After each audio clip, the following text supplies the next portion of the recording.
안녕하세요. 예비 1학년 학부모님들을 위한 실시간 라이브 방송입니다. 이건 물어봐도 되나 했던 질문들 오늘 싹 다 해도 되는 날이에요. 입학 앞두고 검색만 하다가 더 헷갈려서 들어오신 분들 많으시죠? 오늘 초등교사 2명이 딱 깔끔하게 답변해 드립니다. 그럼 하나씩 질문을 받아볼까요? 여러분들 많이 참여해주세요. 오, 질문이 하나씩 올라오고 있네요. 제일 많이 보이는 질문이 한글을 익히고 학교에 보내야 하나요? 이런 질문이네요. 선생님, 한글 배워서 입학해야 할까요? 네, 입학 전에 한글을 모르더라도 학교 수업만으로 읽기, 쓰기의 기초를 다질 수 있도록 교육과정이 설계되어 있습니다. 초등학교 1학년 과정을 마칠 때까지 모든 학생들을 한글 해득 수준으로 이끄는 한글 책임 교육을 실시하고 있거든요. 1학년 담임 선생님은 한글 또박또박이라는 프로그램을 활용해 수준 진단부터 한글 해득 완성까지 단계별로 학급의 모든 학생들을 지도하십니다. 근데 이게 하지만 부모 입장에서는 현실적으로 우리 아이만 한글을 몰라서 수업을 못 따라가면 어떡하지? 이런 걱정이 참 많으실 것 같아요. 네, 맞아요. 그래서 우리 교육청에서는 초등 출발선 보장 프로그램과 기초 학력 1에서 3단계 학습 안전망을 통해 초기 문해력을 갖출 수 있도록 1학년 때부터 꼼꼼하게 지원하고 있습니다. 자녀가 만약 뒤처진다고 판단되시면 망설임 없이 담임 선생님과 상담을 통해 AI 코스웨어 프로그램, 상시 진단 검사 서비스 같은 다양한 지원을 받아보시길 바라겠습니다. 정말 든든하네요. 가정에서는 아이가 한글 공부에 자신감을 가질 수 있도록 격려와 칭찬으로 함께 해주시면 좋겠습니다. 그럼 다음 질문 한번 넘어가 볼까요? 네. 두 번째로 좀 많이 올라오는 질문이 방과 후 늘봄, 돌봄, 도담 이런 이야기네요. 네, 맞아요. 저도 주변 친구들이 하도 물어보길래 딱 깔끔하게 정리 맞습니다. 우선 늘봄학교는 도담 프로그램, 초등 방과 후 프로그램, 초등 돌봄 프로그램을 포괄하는 말입니다. 여기서 도담 프로그램은 1, 2학년 대상의 무상 프로그램이고 초등 방과 후 프로그램은 학년 무관한 유상 프로그램이라고 아시면 좋겠습니다. 그리고 마지막으로 초등 돌봄 프로그램은 간식을 제공하는 방과 후 무상 돌봄 프로그램입니다. 그런데 여기서 주의사항이 있죠? 네, 맞습니다. 초등 돌봄 프로그램 중 도담 프로그램이나 초등 방과 후 프로그램을 신청하여 들을 수 있지만 도담과 초등 방과 후 프로그램이 겹치는 것은 안 됩니다. 여기 질문에 학원 갔다가 다시 초등 돌봄 프로그램을 들을 수 있는지도 물어보시네요. 이 초등 돌봄 프로그램은 필요한 만큼만 이용하되 학교 밖으로 나갔다가 다시 들어와서 이용할 수는 없습니다.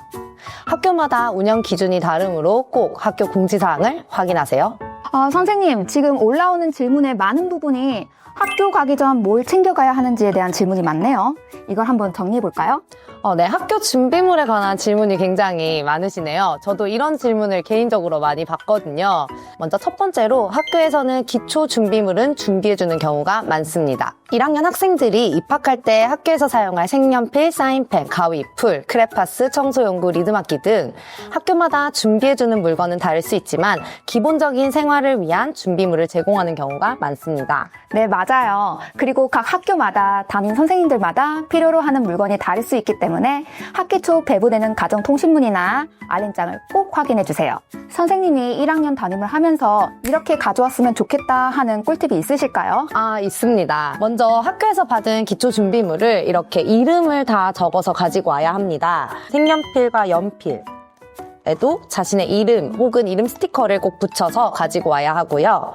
사인펜과 풀 같은 경우에는 뚜껑과 본체가 분리가 됩니다. 이런 경우 뚜껑에도 그리고 본체에도 이름을 꼭 적어서 가지고 오는 것이 좋습니다. 저는 이런 필기구와 관련된 에피소드를 한 가지 말하자면 이 수업 만들기, 그리기, 꾸미기 이런 활동이 끝나고 나서 아이들과 떨어진 물건들을 정리할 때 이게 누구 거야? 라고 찾았는데 정말 주인이 한 명도 없더라고요. 맞아요. 저도 그런 적이 되게 많은데요. 심지어는 본인 이름이 떡하니 쓰여 있는데도 불구하고 자기께 맞는지 다들 의심을 하더라고요. 맞습니다. 저도 그런 적 있어요.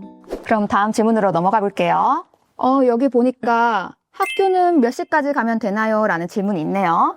등교 시간에 대해서 궁금해 하시는 것 같아요. 보통 학교 등교 시간은 8시 40분이지만 학교마다 다를 수 있으니까 꼭 확인하시길 바랍니다. 그리고 간혹 학생들이 등교 시간을 넘어서도 안 오는 경우가 있어요. 이럴 경우 선생님들은 학생들이 왜 안 오는지, 그리고 부모님들한테서 왜 연락이 없는지 전전긍긍하며 애타게 기다리게 됩니다. 아, 저 얼마 전에 선생님 게시물 봤거든요. 땅을 치고 후회하도록 넌 그게 웃어줘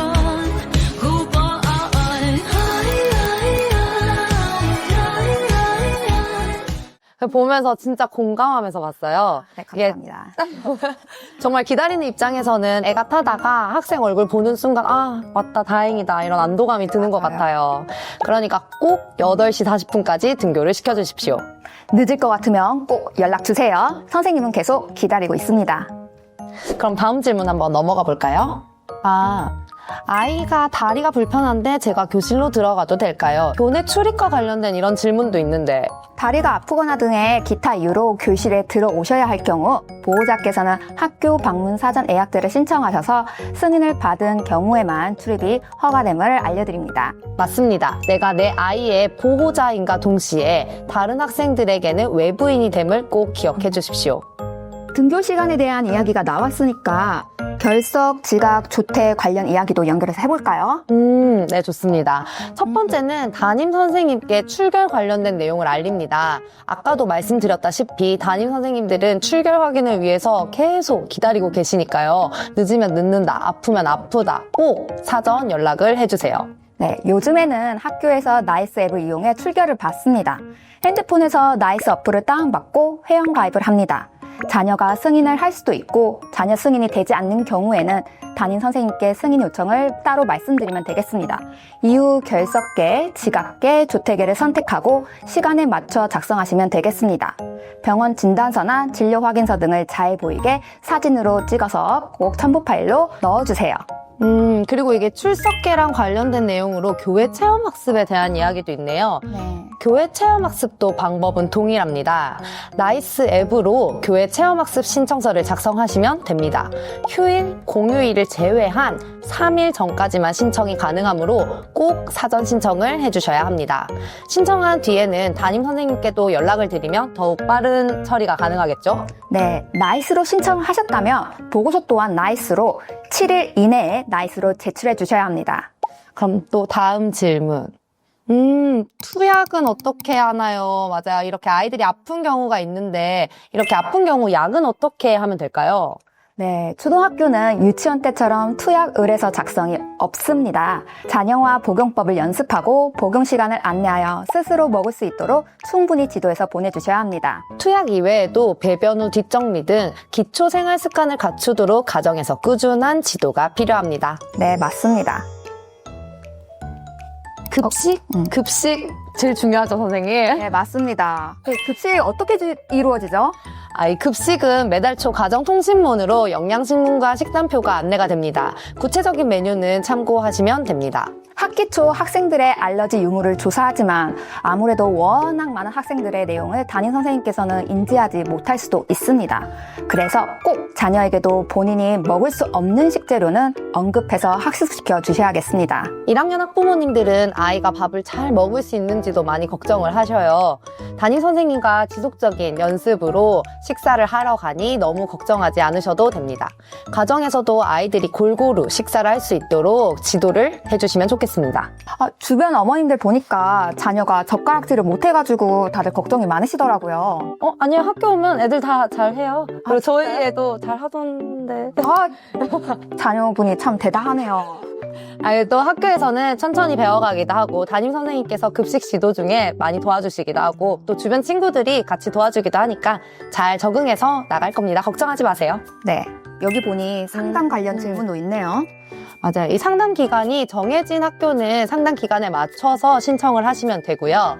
또 최근에는 수시 상담으로 많이 변경되는 추세입니다. 담임 선생님께 연락해서 사전 신청을 하시고 날짜를 맞춰 상담을 할 수 있습니다. 방문 상담을 원하시는 경우에도 미리 알려주셔야 학교 측에서도 학교 방문 사전 예약제를 승인하므로 꼭 미리 알려주시는 것이 좋습니다.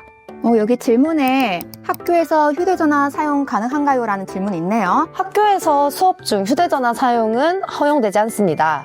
그리고 학생들은 학교 규정에 따라 휴대전화를 제출하거나 개인적으로 보관하게 되어 있습니다. 휴대전화를 자녀에게 보낸다면 전원을 끄고 켜는 방법, 보호자와 연락을 하는 방법, 휴대전화를 잘 보관하는 방법 등을 가정에서 충분히 연습할 수 있도록 지도해 주셔야 합니다.